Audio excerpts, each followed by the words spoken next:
बेटा आज हम जो थ्योरम डिस्कस कर रहे हैं that is Pythagoras theorem.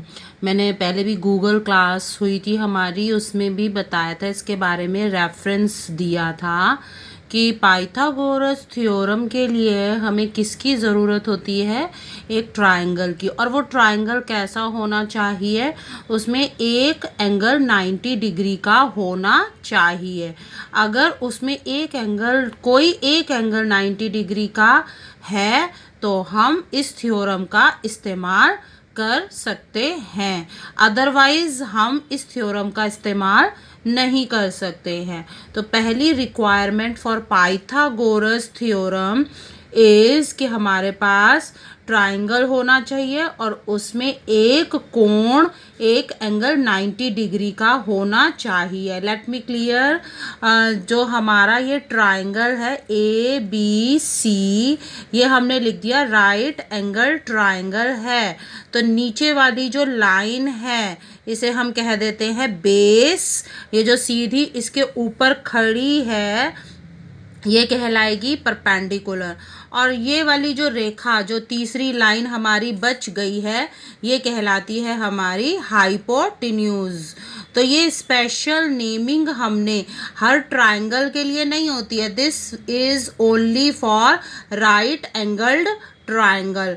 Right angle triangle जिसमें कि एक कोण 90 डिग्री का, 90 डिग्री का हो, उसमें ही हम तीनों साइड्स को कहते हैं बेस, परपेंडिकुलर और एल्टीट्यूड। और इन तीनों hypotenuse, base, perpendicular and hypotenuse. तो अब इसमें हम there is a relation between these three sides, base, perpendicular और हाइपोटेन्यूज के बीच में एक रिश्ता है, एक संबंध है। और वो संबंध की खोज किसने की थी? पाइथागोरस ने। तो उसी के आधार पर उसका नाम पाइथागोरस थ्योरम रख दिया गया।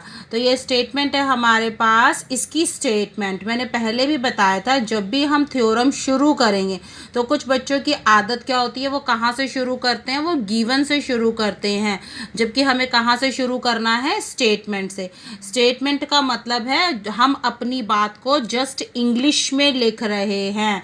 ये देखो हमने यहाँ पर अपनी बात इंग्लिश में लिख करके बता दी कि in right angle triangle the square of hypotenuse is equal to sum of, यहाँ ऑफ आना था, मैंने टी लिख दिया, sum of square of other two sides.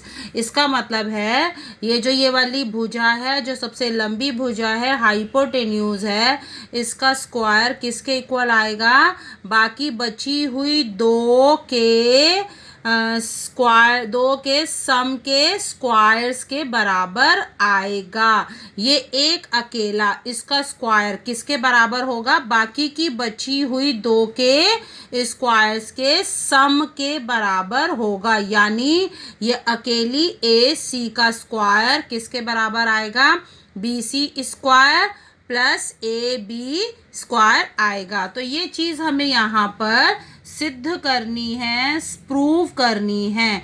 तो इसके लिए हमें कौन सा चित्र में होना चाहिए? हमारे पास चित्र होना चाहिए राइट एंगल्ड ट्रायंगल का। तो हमने बना लिया एक right angle triangle A B C, जिसमें बी हमारा 90 डिग्री का है।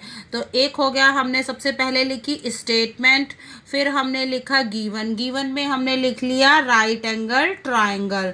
चित्र बनाना है, फिगर बनाना है, स्टेटमेंट, गिवन, फिगर। उसके बाद आता है टू प्रूव।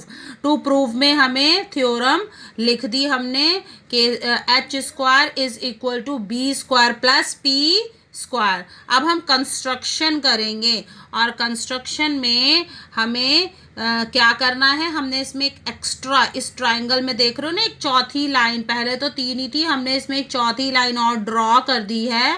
ये कैसी है? ये भी एक परपेंडिकुलर है और ये किस लाइन पर पहुंचा, ए सी पर पहुंच गया। अब इसका प्रूफ स्टार्ट कर रहे हैं।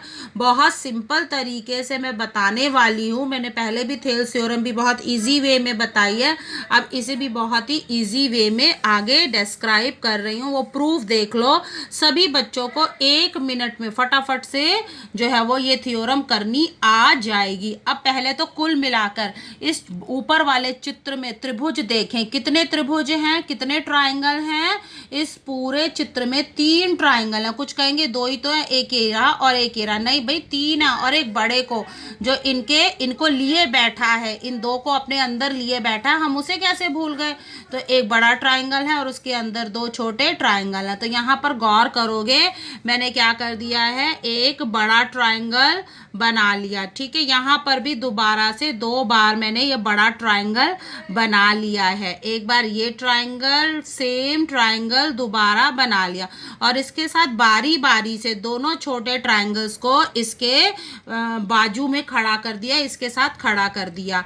एक बारी हमने कौन सा वाला ट्राइंगल खड़ा कर दिया, ये नीचे वाला, बड़े वाले के साथ नीचे वाला खड़ा कर दिया और एक बार इसी बड़े के साथ ये उधर ऊपर वाला खड़ा कर दिया है। अब इसे खड़ा कैसे करना है, देखो ये तो बहुत आसान था, ए बी सी। इसे खड़ा करने की बस टेक्निक जान लो, उसको फिर आगे काम हमारा इजी हो जाएगा। हमने यहाँ पर बिंदु डी रखना है।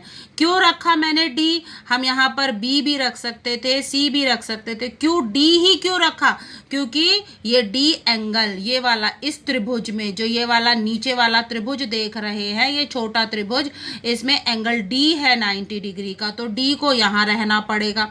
अब बाकी की बची कौन कौन से 2 बिंदु, 2 वर्टेक्स कौन से छूट गए हमारे, बी छूट गया और हमारा सी छूट गया। तो किधर बी आएगा और किधर सी, देखो सी इधर ही आएगा। पोजीशन किसकी बदलेंगे, हाँ ये जो ये बी है ना, इसकी पोजीशन बदली जाएगी। तो यहाँ पर मैंने क्या किया, अब ये सी को ही क्यों रखा। अब ये आया सवाल कि मैम आपने सी को क्यों रखा, आपने यहाँ बी को क्यों नहीं रखा, यहाँ बी को रख देते, लेकिन उससे हमारी सिमिलर करने में दिक्कत हो जाएगी। ये बी के साथ आ जाएगा डी, कोण angle B is equal to angle D is equal to 90। और अगर हम यहाँ पर B रख देते तो सेम नहीं होते ना, तो सेम अक्षर की वजह से हमने क्या किया, ताकि हम क्या कह दें, सी कॉमन। तो इस चीज को ध्यान रखना। सिमिलरली अब हमें ये ऊपर वाला ट्राइंगल इसके साथ इसके बाजू में इसके बगल में खड़ा करना है। तो खड़ा करने का क्या तरीका है, ये जो इधर वाला डी कोण है 90 डिग्री का, वो इधर सेट हो जाएगा और कॉर्नर ए के साथ कॉर्नर ए और बाकी बचा बी, उसे हम यहाँ पर प्लेस कर देंगे। अब मैं थोड़ा हरिडली बता रही हूँ क्योंकि अब मैंने दोनों सेपरेट कर दिए हैं। दोनों चित्रों को देखो सेपरेट कर दिया है और बीच में क्या खींच लिया हमने, एक लाइन ड्रॉ कर ली है। अब बारी बारी से इस बड़े ट्राइंगल को पहले लेफ्ट हैंड साइड में जो हमने चित्र बनाया हुआ है, इन दोनों को सिमिलर करना है। इसी प्रकार यहाँ पर भी जो 2 हैं ट्राइंगल, इन दोनों को सिमिलर करना है। बड़ा आसान है सिमिलर के स्टेप्स करने, तो बहुत आसान है। Angle B equal to angle D, दोनों 90 के हैं। इसके अलावा ये कोण सी एंगल सी कॉमन आ गए, तो बाय ए सिमिलैरिटी, और फटाफट लिख देंगे ट्राइंगल ए बी सी और बीच में सिमिलर का निशान, ट्राइंगल बी डी सी। जब वो दोनों सिमिलर हो जाएंगे तो नीचे क्या लिखेंगे, रेशो ऑफ दियर साइड्स, उनकी साइड्स का रेशो। कैसे लिखेंगे रेशो, इस परपेंडिकुलर के बटे में छोटा परपेंडिकुलर, बड़े बेस के अपॉन में छोटा बेस और बड़े हाइपोटेन्यूज के अपॉन में छोटा hypotenuse. Perpendicular upon perpendicular, base upon base, H upon H, वो हमने लिख लिए। इसी प्रकार बेटा इस वाली साइड भी बिल्कुल सेम वैसे ही स्टेप्स करने हैं। तुम देखोगे ध्यान से, कोण angle B equal to angle D equal to 90 degree, और ये ए और ए, ये जो वर्टेक्स हैं ए और ए, एंगल ए कॉमन, तो by A A similarity triangle A B C similar triangle A D B, और बाद में उनकी साइड्स का रेशो लिख लिया। रेशो वही सेम मेथड रहेगा, परपेंडिकुलर के अपॉन में परपेंडिकुलर, बेस के अपॉन में बेस, और हाइपोटेन्यूज के बटे में हाइपोटेन्यूज लिख लिया। अब तुम देखोगे यहाँ पर कितनी है रेशोज, 1 2 3, मैंने एक को छोड़ दिया, इसे छोड़ दिया, सिर्फ इन दोनों को ले लिया। ऐसा क्यों? कैसे हमारी कोई दुश्मनी है? ऐसा इसलिए किया क्योंकि इन दोनों में हमें क्या दिख रहा है, इन दोनों को क्रॉस मल्टीप्लाई करने से हमें क्या मिल जाएगा, BC का स्क्वायर मिल जाएगा। ये देखो यहाँ से BC का स्क्वायर मिल जाएगा। हमें 2 ही लेनी है, कोई एक छोड़नी पड़ेगी, तो हमने किसको छोड़ दिया, इस वाली को छोड़ दिया, इन दोनों को ले लिया क्योंकि यहाँ क्रॉस में BC दिख रहा है। इसी प्रकार हम यहाँ पर भी हमारे पास 3 रेशोज हैं। जब हम किन दो को हमें लेना है और किसको छोड़ना है, यहाँ पर हमें ए बी दिख रहा है, यहाँ पर भी क्रॉस में ए बी दिख रहा है, तो इस वाले को लेने में हमें कोई भी काम नहीं है, ये हमारे किसी भी काम की नहीं है, इसे हमने छोड़ दिया।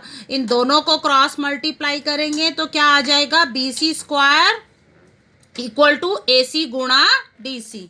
ये देखो BC square is equal to AC गुणा DC। इसी तरह से दूसरी वाली से आ जाएगा AB square equal to AC गुणा AD। इसे नंबर 1 मान लिया है, इसे नंबर 2 मान लिया है। अब नंबर 1 नंबर 2 को हमने क्या कर लिया है, ऐड कर लिया है, जोड़ लिया है, तो इधर से आ जाएगा BC square plus AB square, BC square, बीच में प्लस का निशान, AB स्क्वायर। इस साइड में क्या आ जाएगा, इस साइड में आ जाएंगे AC गुणा DC। पहले देखो ये लिखेंगे, फिर बीच में प्लस का निशान, और फिर दूसरी वाली, पहले पहली को लिख लेंगे और फिर बीच में प्लस का निशान लिख के दूसरी वाली। अब इन दोनों में ही कॉमन क्या है, दोनों में कॉमन है AC, तो AC को हमने बाहर ले लिया, तो अंदर बचा DC प्लस AD, और DC प्लस AD जब DC, अब इस चित्र में देखोगे भुजा DC, ये वाली लाइन DC है और ये वाली लाइन AD है। जब दोनों को इकट्ठा मिला देंगे, दोनों को इकट्ठा मिलाने से कौन सी लाइन बन गई, दोनों जब इकट्ठी हो गई, मिल गई, तो कौन सी लाइन बन गई, AC, तो दोनों को मिला करके बन गई AC, और AC गुणा AC आ गया AC का स्क्वायर। तो इस चीज को ध्यान रखना, सिर्फ हमें किस चीज का ध्यान रखना है, हमने अगर एक ये ठीक बना लिया, ये बड़े ट्रायंगल के साथ हमने जो छोटे ट्रायंगल बिठाने हैं, अगर हमने ये एकदम ठीक बिठा दिए, तो सिर्फ इतनी चीज रटनी है कि ये फिगर रट लो, उसके बाद ए सिमिलैरिटी, साइड्स का रेशियो लिख लेंगे और रेशियो का फिर स्क्वायर करके प्लस कर लेंगे, तो हमारा ये आ जाएगा। तो इस तरह से हमने पाइथागोरस थ्योरम का प्रूफ कर लिया। ठीक है, मैं एक्सरसाइज के कुछ क्वेश्चंस को करवा रही हूँ, देखें तो जितने भी हो जाएंगे उतने कर लेते हैं। पहला क्वेश्चन है हमारा, which are the sides of right triangle. हमें ना 3 भुजाएं दी हुई हैं, 3 लाइंस दी हुई हैं, और ये हमें बताना है कि इन तीनों से मिलके सिंपल ट्रायंगल बनता है या राइट ट्रायंगल बनता है। तो अब ये कैसे पता लगाएं कि इनसे मिलकर के सिंपल ट्रायंगल बनेगा या राइट ट्रायंगल बनेगा। तो हमने क्या किया, हर एक का अलग अलग स्क्वायर कर लिया।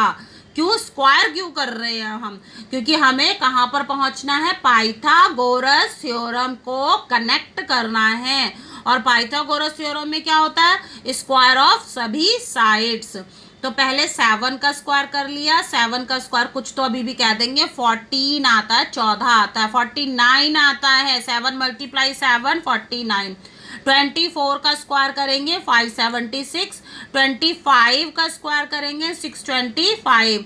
अब हम क्या देख रहे हैं, यहाँ पर जो सबसे बड़ी वाली है यानी कि ये वाली, इसका स्क्वायर तो आ गया 625। अब बाकी दोनों के स्क्वायर्स को जब हमने प्लस किया, ये तीनों, अब हमने देखा कि ये वाला एक अकेला इन दोनों के सम के बराबर है, तो इसका मतलब क्या बन रहा है यहाँ पर, राइट एंगल ट्रायंगल। अब क्यों बन रहा है राइट एंगल ट्रायंगल, क्योंकि कौन सी थ्योरम का हमने ये दिखा दिया है पाइथागोरस थ्योरम को हमने यहाँ पर लगता हुआ दिखा दिया। हमने बता दिया कि square of 25 is equal to sum of squares. ये अकेला इनके स्क्वायर के सम के बराबर है, इसलिए ये क्या बन गई, राइट एंगल ट्राइंगल की साइड्स बन गई। चलो अब दूसरा भी देख लेते हैं। यहाँ पर 3 का स्क्वायर हुआ 9, 8 का स्क्वायर हुआ 64 और 6 का स्क्वायर हो गया 36। अब देखते हैं सबसे बड़ी कौन सी है, सबसे बड़ी 64 सबसे बड़ा है, और बाकी बची हुई कौन सी रह गई, एक तो 36 और एक 9। क्या ये 36 और 9 मिलकर के 64 के बराबर हो पाए? नहीं हो पा रहे ना, तो हम क्या कहेंगे कि ये किसकी साइड्स है, नहीं है, राइट एंगल ट्राइंगल की साइड्स नहीं बन पाएंगी। अगर सम बराबर आ जाते हैं तो वो राइट एंगल ट्राइंगल कहलाएगा, अगर सम बराबर नहीं आते तो वो राइट एंगल ट्राइंगल नहीं कहलाएगा। तो इस प्रकार से हमने ये दूसरी साइड्स को भी कर लेना है, बाकी जो बचेंगी और हम उन्हें भी कर लेंगे। ठीक है, क्वेश्चन नंबर 2 में हमारे पास ये फिगर दिया हुआ है, इस तरह का फिगर बना हुआ है, और ये गिवन उतारना बेटा बहुत आसान होता है। ये फिगर एक्चुअल में बना नहीं हुआ था, ये हमें बनाना था, तो मैंने बना दिया। और किससे बनाया, जो लिखा हुआ था स्टेटमेंट इंग्लिश में लिखी हुई थी। इंग्लिश में क्या लिखा हुआ है, PQR इज ट्राइंगल, और ट्राइंगल कैसा है, राइट एंगल्ड एट P पर बनाना, इसलिए मुझे P यहीं पर लेना पड़ा। अब कोई बच्चा कहे P यहाँ पर ले ले, Q यहाँ पर ले ले, R यहाँ पर ले ले, वो हम नहीं ले सकते, यहाँ पर अपनी चॉइस नहीं चला सकते हैं, क्योंकि उन्होंने कहा है राइट एंगल्ड एट P है। इसके अलावा M is a point on QR such that PM is perpendicular. तो ये चित्र किससे मिलता हुआ दिखाई दे रहा है, कुछ कुछ जो अभी हमने पाइथागोरस थ्योरम की थी, ये कुछ कुछ वैसा ही दिखाई दे रहा है।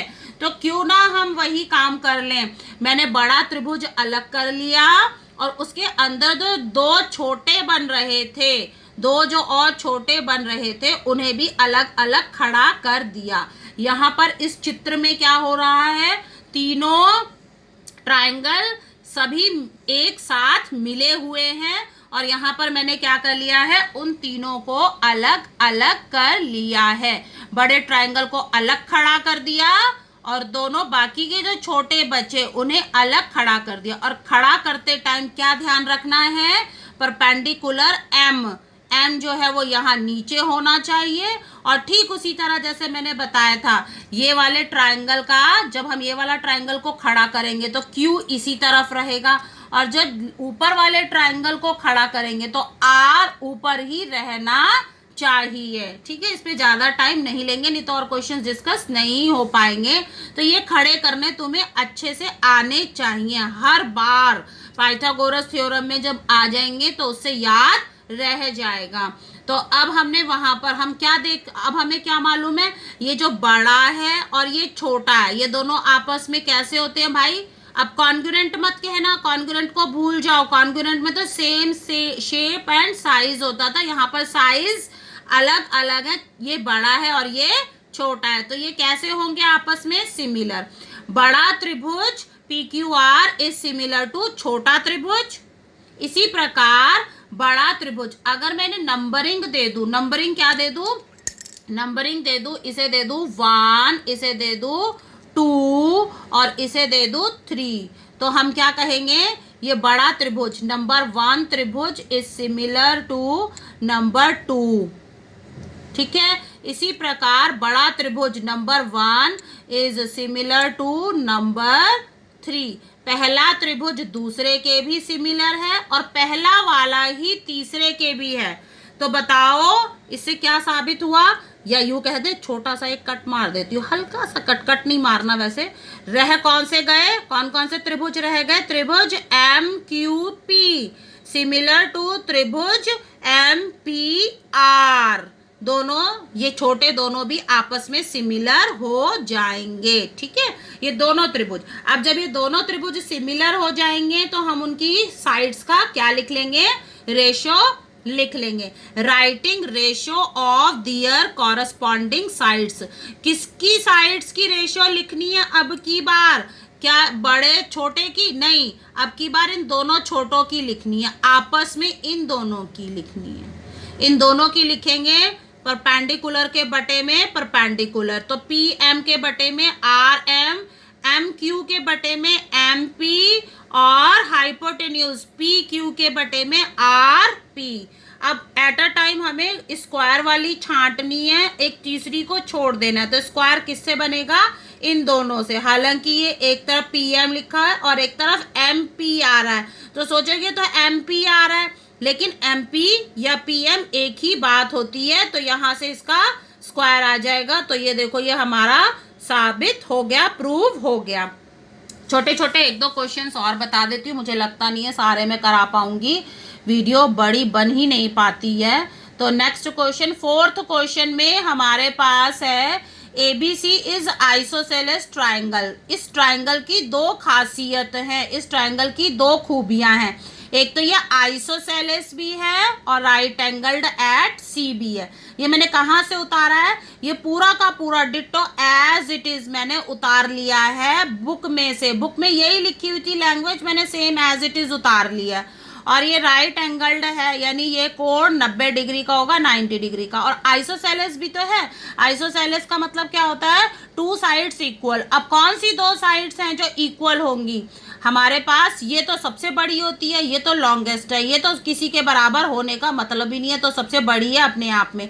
तो बाकी की बची कौन कौन सी, AC और BC। AC और BC हैं, इन दोनों ने ही क्या होना है, बराबर होना है। तो मैंने एक निशान और एक निशान इस पे डाल दिया।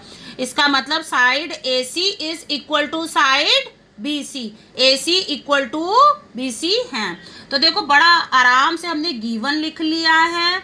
गिवन हमने बुक में से एज इट इज उतारा, तुम देखोगे तो वही लैंग्वेज मिलेगी। टू प्रूफ भी ये हमने बुक में से उतारा।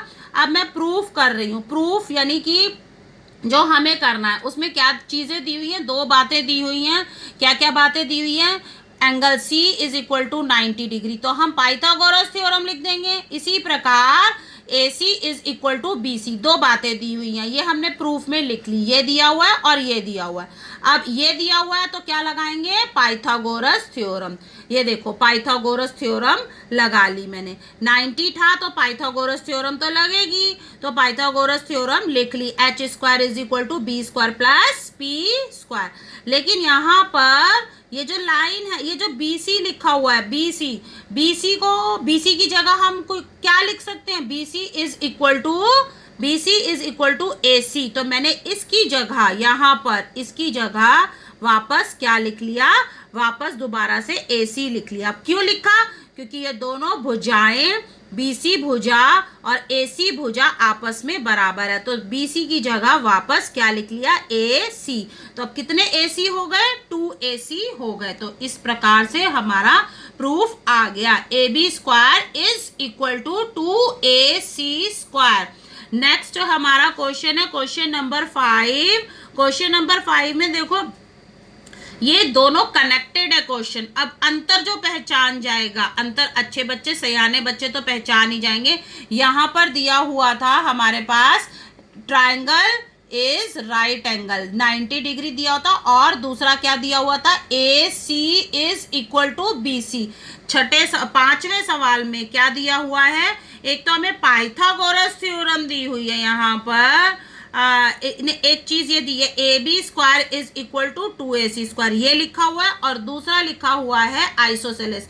यानी यहाँ पर आइसोसेलेस था और 90, यहाँ पर क्या है, यहाँ पर केवल ये आइसोसेलेस है। 90 हमें प्रूव करना है, 90 दिया नहीं हुआ है, वो प्रूव करना है। तो उसको प्रूव करने के लिए हमने कहाँ से शुरुआत करी, देखो ये जहां खत्म हुआ था इसकी शुरुआत वहीं से हो रही है। ये गिवन है, ये बुक में दिया हुआ है, किताब में दिया हुआ है, सवाल में दिया हुआ है, तो हमने यहां से शुरू कर दिया कि भाई ये गिवन है। मैं लिख लेती हूँ पीछे गिवन, ठीक है। A B square is equal to, और इसे दो टुकड़ों में, कितने ए सी स्क्वायर थे, दो, तो उन दोनों को अलग अलग लिख लिया।